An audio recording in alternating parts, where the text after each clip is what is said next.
How you doing? This is Sean McVay with Sean's Outdoor Adventures, coming to you with another hunting strategies episode. In this episode, I'm going to focus on something to keep in mind in the very early archery season. So the first week of archery season, before the deer have gotten tremendously pressured yet. In this situation, so I live in Iowa now, and I got to go out for about an hour and a half on opening day, 11 days before this particular hunt I'm about to show you. Now, my wife is about to leave, or she's gone right now, but she had to leave for 5 days, so I can't go hunting. I'm watching the kids. They're taking a nap right now, which is how I'm able to record this. So my wife's away. I'm watching the kids. I can't go out hunting, but the evening before she left, I went out for the last hour and 45 minutes of light.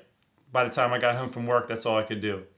When I was walking into my stand location, I was pushing deer out all over the place. It was like heart-wrenching, including a buck.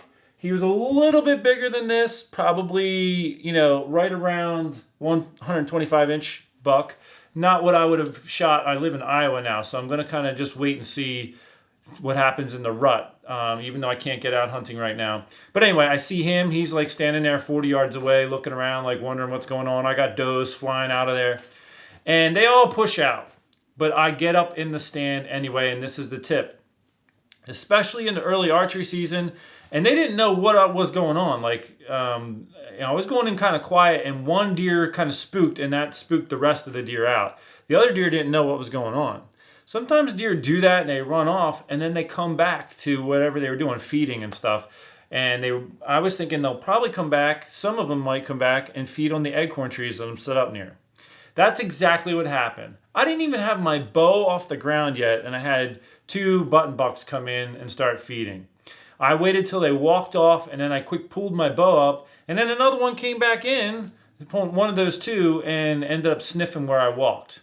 So here's another tip. So one, even if you're, especially in the beginning of the season when the deer aren't all spooked up yet, if you push the deer out going into your evening setup or even in the morning setup, it might not be too bad to sit it out anyway. I was on a hunt years ago in New York, the day I harvested this buck right here, and when I got to the tree in the dark, I pushed a deer out. And he came back sniffing around, wondering what it was. Now, if you're a new hunter and you don't mind shooting a young deer and you just want to get one, they could come back just out of curiosity like this little buck did. So sometimes it's worth hanging in there. And this particular one with the young buck, that was the very last week of October, right getting into the rut. But I was in an area where nobody else hunted. It was public land, but it was a super deep hike, and nobody was bothering to go in that deep. So this deer hadn't been hunted all season. So that can play in too.